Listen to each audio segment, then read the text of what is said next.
Welcome to Tales of Wonder.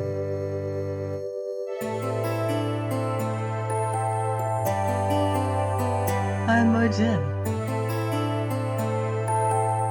and I have a story to share with you about a very clever cat.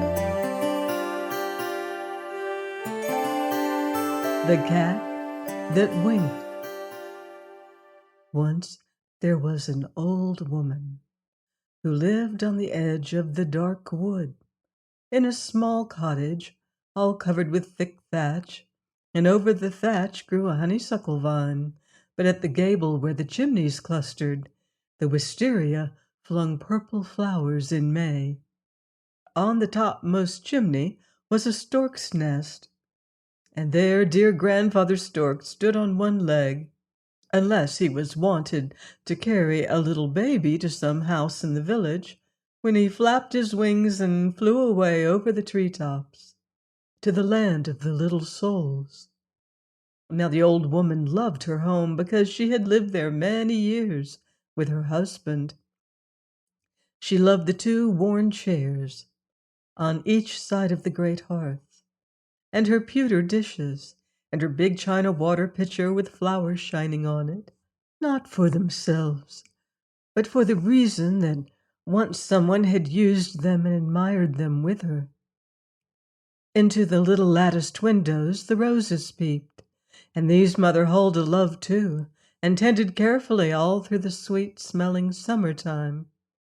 But perhaps she liked best the long winter evenings, when she spun by the fire and sang little songs like these. My heart as a bird has flown away. Princess, where, Princess, where?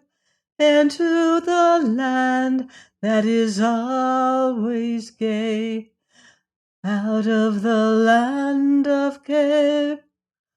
But no bird flies alone to bliss. Princess, why, Princess, why? I have no answer but a kiss, and then the open sky. Nobody listened but Tommy, who was an immense black cat, held in reverence by the villagers, for he had the greenest eyes, and the longest whiskers, and the heaviest fur of any cat in the kingdom. Moreover, he had hundreds of mice to his credit, and no birds, for he was a good and wise grimalkin. Sometimes he talked with his tail, and sometimes he opened his pink mouth and said just as plain as words that he had been stalking through the moonlight and had seen old Egbert go limping home as if he had the rheumatism. So next day Mother Hulda, with her little bag of medicines and ointments, would go to old Egbert's hut, and sure enough find him bedridden. Or Tommy would tell her that Charlemagne the stork had carried a baby to a poor mother who had no clothes for it. Then Mother Hulda would go to her great cedar chest and take out linen that smelled all sweetly of lavender, and carry it with some good food to the poor woman. Mother Hulda was so kind and generous that everybody got in the habit of taking things from her, without sometimes so much as a thank you, or an inquiry as to her own health. But the little children loved her, because she made them pretty cakes, and told them stories she used to tell her own children, her two fine sons, who were soldiers. These sons sent her the money upon which she lived, and out of which she made her little charities. And they wrote her fine, brave letters, and every year they came home to see her, bearing beautiful presents from foreign lands, ivory toys, and shining silks, which she always gave to some bride, and work-boxes of sweet-scented wood richly carved, to show how much they loved her. One dreadful year, a great war broke out, and not long after Mother Hulda heard that her 2 sons had been killed, and she herself thought she would follow them through grief. But she lived on, and as she grew more sorrowful, she went less and less to the village, and people began to forget her. Even the little children stayed away, since she had no longer the heart to tell them the tales she had once told her sons, and she must no longer bake the little cakes, since every day saw her small hoard of money diminishing. At last, when the winter tempests were raging, and the sleet was beating upon the thatch, there came a day when no food remained in the cottage, and Mother Hulda felt too weak and sick to go out in quest of it, nor did she wish to tell her neighbors that no food remained in the cottage.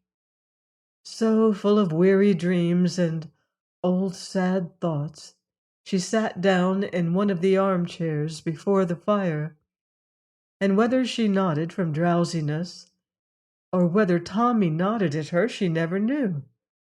But he moved his black head, and opened his pink mouth, and said he, "Suppose I fetch you a bird, just this once." She was much surprised, for Tommy had never talked to her before, but she did not show how astonished she was, because she was always very polite to him. So she replied, "Bless your whiskers, Tommy, but we won't break through our rule. Maybe some neighbor will fetch me a loaf." "Maybe they will, and perhaps they won't," said Tommy. "They're an ungrateful lot."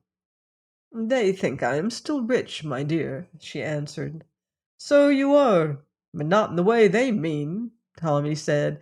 "And, Mother Hulda, if they neglect you a day longer, it won't be your Tommy's fault." Then Mother Hulda shook her finger at him. "You switch your tail just as if you were going to steal something. Tommy, I brought you up better than that." "Steal? Nonsense!" cried Tommy. "Most of 'em have more than they need anyway." "Tommy, I believe you're hungry, or your morals wouldn't be so queer," Mother Hulda said reprovingly. "Hungry!" exclaimed Tommy. "I dream of lobster claws and chicken wings and blue saucers full of yellow wrinkled cream, 12 in a row. No wonder my morals are queer." Then what happened was that poor Mother Hulda dozed off to sleep, and when she awoke, there was Tommy, staring into the fire, his green eyes like 2 lanterns, and his whiskers standing out very stiff and knowing. And at Mother Hulda's feet was a wicker basket, from which issued a most appetizing odor. "Why, Thomas!"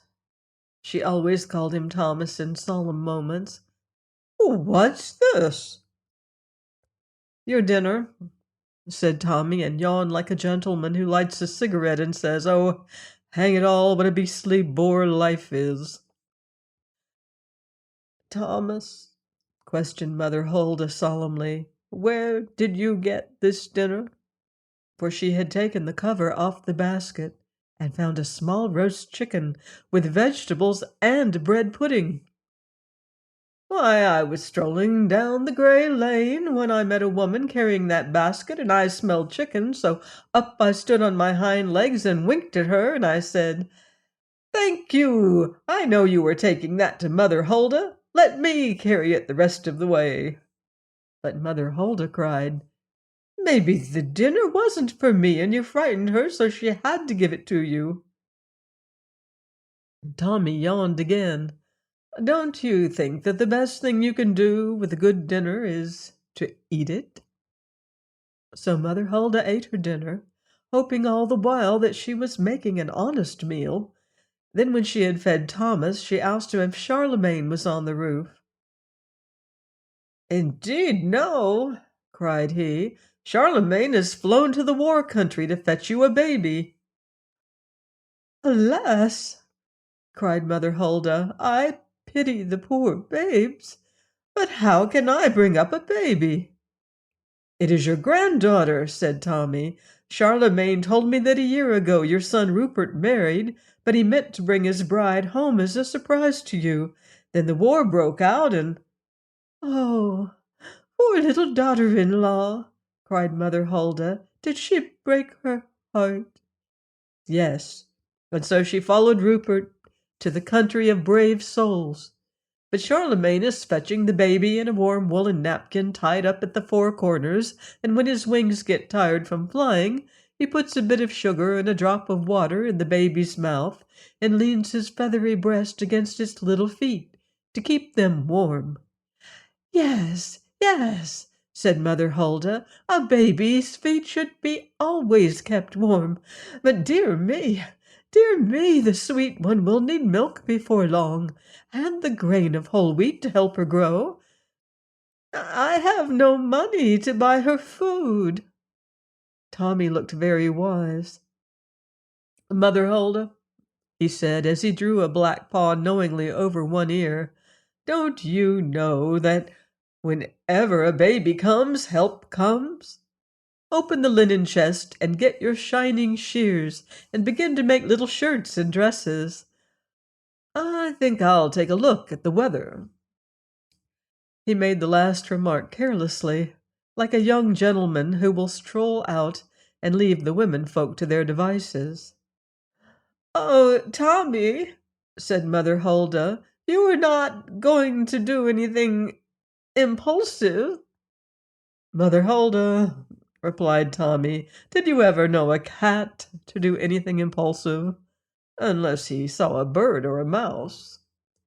With that he left her, and she watched him walk away down the forest path, with the sunlight glistening on his coat and his tail held high and straight. Sometimes he would pause and lift one foot daintily, the toes curling in. Mother Hulda always said that Tommy heard not with his ears, but with his whiskers. And perhaps it was true. Tommy himself was making his own plans as he went along. If I tell these villagers outright that Mother Hulda is in need, each person will think, "Oh, well, neighbor Jude or gossip Dorcas has more to spare than I. Someone else will take care of the poor old lady, I am sure." And it will end in her getting nothing at all. I will not talk about her, but to each person I will talk about himself, for that is the way to get people interested. At which Tommy smiled, and because his great-grandfather was a Cheshire cat, his smile gave him a wise and jovial look, as if the Sphinx of Egypt should suddenly see a joke. With a good heart he went daintily on his way, shaking the snow from his paws at times, until he reached the village green. Now in the middle of the green stood the pump, made of wood with a flat top. On this Tommy seated himself, put his paws neatly together, folded his tail about them, made his green eyes perfectly round, and stared straight ahead of him. Now even a cat, when he looks as if he could think for himself, will draw people's attention, especially if he seems to enjoy his thoughts. And Tommy, seated on the pump in the bright winter sunshine, looked as if he had something in his mind that pleased him. "Hi-oh," said one of the passers-by, "here's a witch cat." "You are mistaken," replied Tommy with a wink. "I belong to Mother Hulda, and she is the best woman in the village." The man was so astonished that he dropped a parcel of eggs he was carrying, and they were all broken. "That's what comes," said Tommy, "of imagining evil where none exists." The man was so angry that he made some snowballs hastily and began to pelt Tommy with them. But Tommy understood the beautiful art of dodging, which some people never learn all their lives, so he didn't get hit. By this time a crowd had gathered about the angry man and were asking him what was the matter. "Matter!" he shrieked. "That black object on the pump gave me impudence." "Hi-oh!" cried little Elsa. "How could a cat give thee impudence?" "Ask him, then," said the man. "He can talk like any Christian." At which the crowd all looked at Tommy, who winked at them and said, "Does anybody here want to ask me any questions? I'll tell him what he wants to know in perfect confidence between him and me and the pump. If my answer pleases him, he can give me a silver piece. If my reply makes his heart go pit-a-pat with joy, he can give me a gold piece. If he doesn't like my answers, he needn't give me anything. Now that's fair, isn't it?" Then everybody looked at everybody else and dropped their jaws and rubbed their eyes. Nobody stirred for a minute. Then a fine young fellow stepped forward, blushing. This was Carl, the miller's son, who was straight as a birch tree and had blue eyes like deep lakes. And he walked right up to the pump and bowed. Then he whispered into Tommy's ear, "Does Lucia love me?" Tommy winked his right eye and smiled. "Carl," he replied, "get up your courage and ask her today, for she loves you better than anyone in the world." Then Carl felt his heart go pit-a-pat, and all the snow wreaths on the trees seemed to turn to bridal flowers. "Thank you, dear and wise cat," he said, and took out his handkerchief and spread it at Tommy's feet, and on it he placed not one, but 3 gold pieces. When the villagers saw the gold pieces glittering in the sun, and beheld the radiant face of Carl, they all began to wonder, and each person wanted to try his own luck. "After all," said each one to himself, "if I don't like what the cat says, I needn't pay him anything." The next person to go up was the village tanner, whose skin was like leather, and whose eyes were little like a pig's. Tommy was already acquainted with him, having been kicked out of his tannery once when on an innocent mousing expedition. "Say," said the tanner, "will my Uncle Gene leave me his farm?" "No," answered Tommy, winking his left eye, "that he won't. He knows you are always wishing he would die." The tanner was so angry that he snarled, "Don't you ever let me catch you around the tannery again, or I'll make you into a muff for my daughter." "Black furs are not fashionable this winter," said Tommy.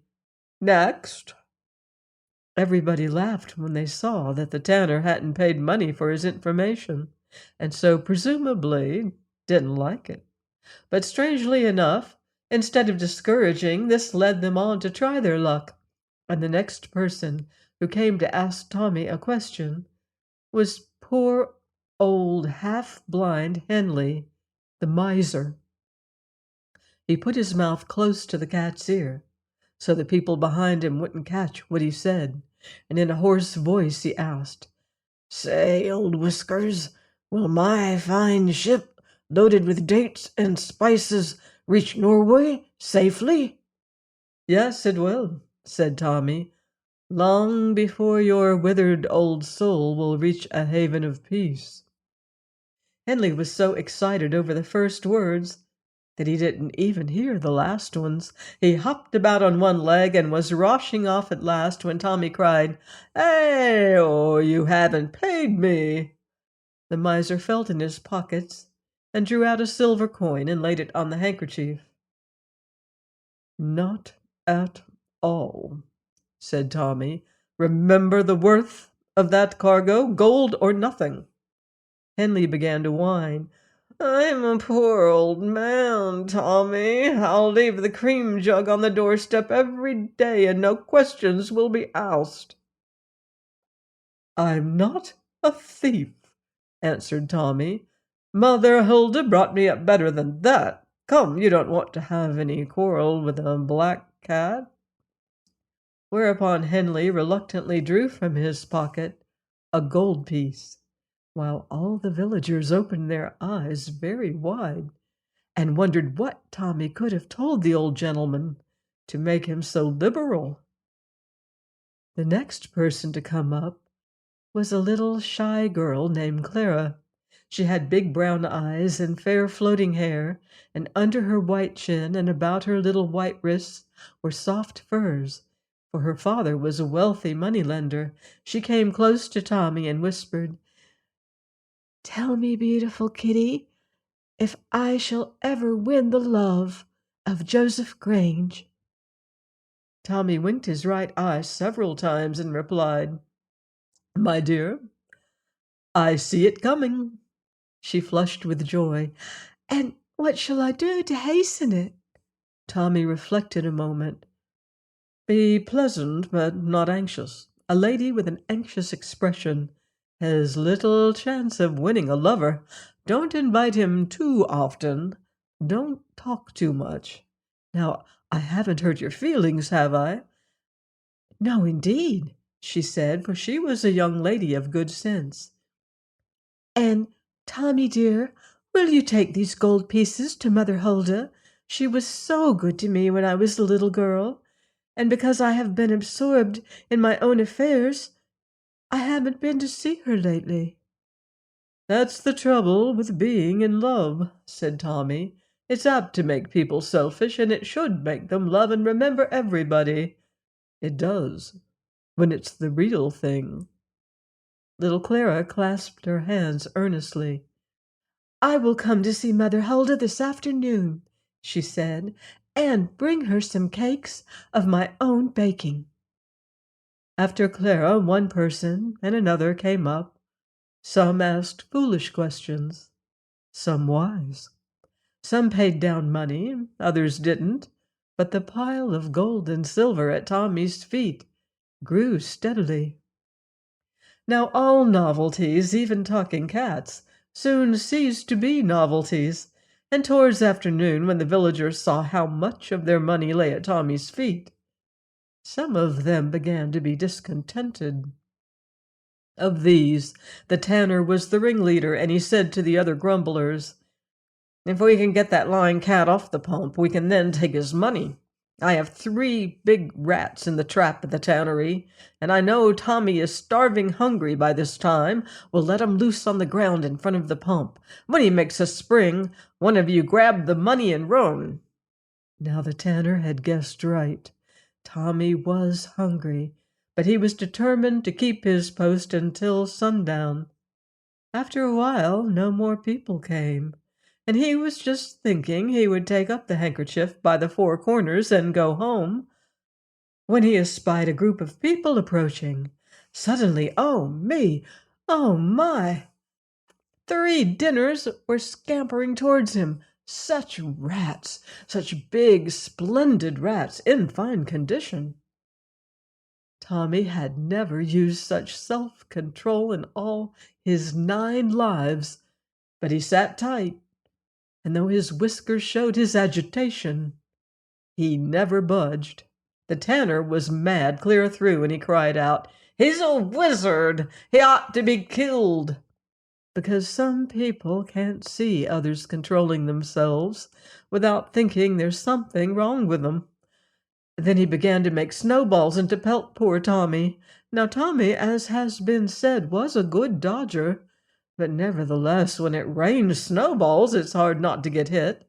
It might have fared badly with him, had not some knights and ladies at that moment appeared on the scene in the train of the beautiful Princess Yolande, one of the fairest princesses in all the realm.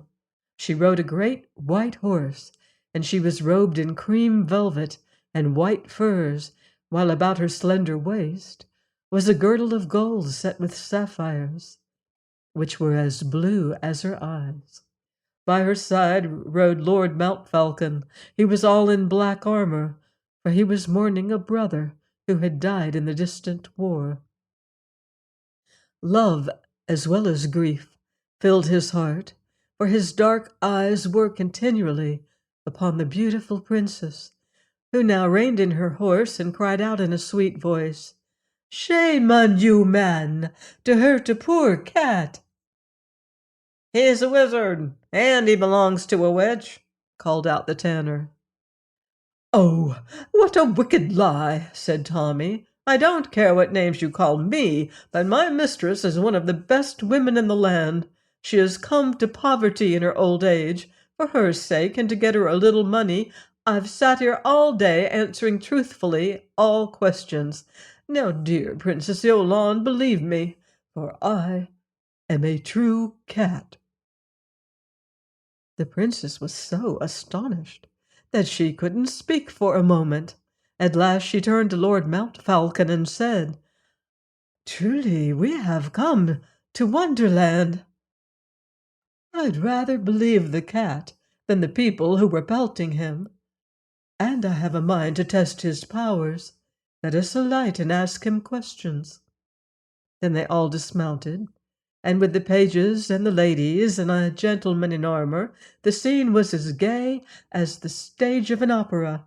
Everybody chatted and laughed, and some of the court ladies stroked Tommy's fur with their pretty white hands, and one took off her bracelet and hung it about his neck. But when the Princess Yolande went forward to ask her question, everyone fell back. Then, with sweet dignity, as became a princess, she stood before Tommy and said, "Tell me, if Lord Mountfalcon love me truly." Tommy didn't wink, for he knew the ways of court, his grandfather having been chief mouser to old King Adelbert. But he purred a warm, good purr, like a mill grinding out pure white grain. "If the sky in heaven be blue, then Mountfalcon loves you true. If the sun set in the west, Lord Mountfalcon loves you best. You see," he added, "I'm not much of a poet, but those are the facts." "Never was bad verse so sweet to me," cried the princess, and she put down a whole bag of gold at Tommy's feet. After her came Lord Mountfalcon himself, with that sad grace of his, and all his spirit shadowed with love and grief. "Sir Cat," he said, "shall I wed ever the Princess Yolande?" "Before there are violets in the vales of the kingdom," replied Tommy. "Two saddle-bags will not hold the gold I shall give thee," exclaimed the nobleman. "Bring them to the cottage where Mother Hulda lives," said Tommy, "and I ask this further favor. When you leave this spot, will you take me up behind you and give this money to a page to convey, and so bring me safely home with the wealth? For I fear mischief from the tanner." "Most willingly," said Mountfalcon. "I will present your request to the princess." After him all the court came with questions. So when the page advanced to gather up the money, the load was almost more than he could carry. Then Tommy jumped down from his perch, and another page lifted him safely onto the big warm back of Lord Mountfalcon's horse, which felt fine and comforting to poor Tommy's feet. He was so tired that he took 40 winks after he had told the princess how to reach the cottage of Mother Hulda. When he woke, they were all in the dim forest, and the Princess Yolande and Lord Mountfalcon were talking in low tones, like the whisper of the wind through flowers, and it seemed as if their talk were all of love and dreams and far-away griefs and tears that must fall. At last they reined in their horses where Mother Hulda stood at her gate, peering into the forest. When she saw the beautiful lady and the noble knight, and Tommy on the horse's back, she cried out, "Oh, bless you, Sir Knight, for bringing him home." "And I've brought a fortune with me, Mother Hulda," cried Tommy. At this Mother Hulda looked troubled. "Gracious lady, she addressed the princess. "I hope my cat has not been up to mischief." "No, bless him," replied the princess. Then she told all that Tommy had done. "And fear not to take the money, mother," she added, "for those who gave it did so of their free will." "Alas, I would not take it," sighed Mother Hulda, "had not my Rupert and my Hugh died in the great war, and Rupert's wife went with him to the kingdom of the brave souls, and I expect Charlemagne tonight with their little baby." "Rupert? What Rupert?" asked Lord Mountfalcon, leaning down from his horse. "Rupert Gordon. I am Hulda Gordon, his bereaved mother." Then Mountfalcon removed his cap, alighted from his horse, and bowed low before Mother Hulda. "He died gloriously. He died trying to remove my poor brother from danger," he said. "Now let me be as a son to you, for sweet memory's sake." Then they all wept softly, for even to hear of those battles and those silent ones in the kingdom of the brave souls was to behold the world through tears. And the Princess Yolande alighted and kissed Mother Hulda's hands and promised to visit her often.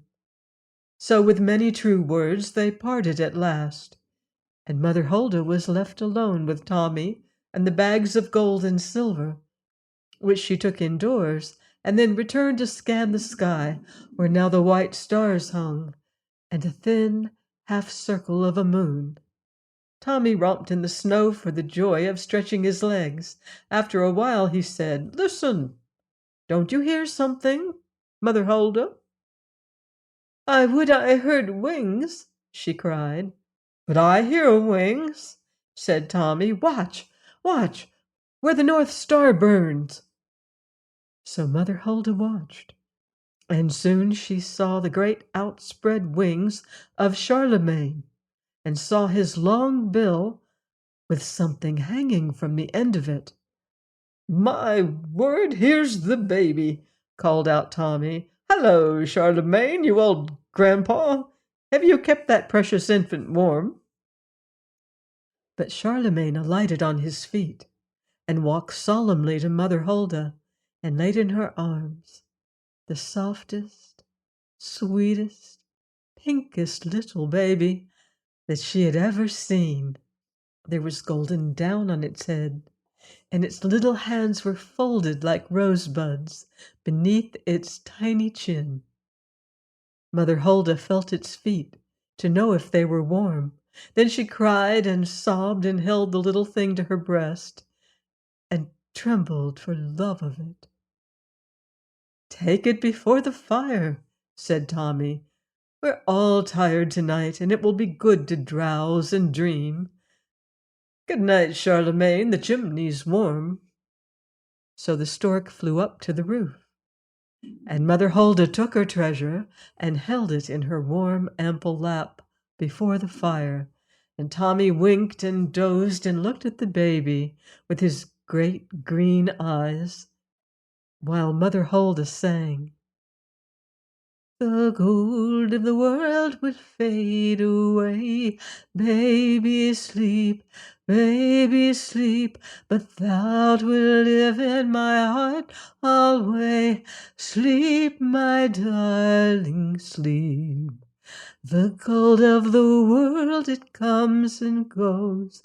Baby, sleep, baby, sleep, but thou wilt bloom like a summer rose. Cease my soul to weep."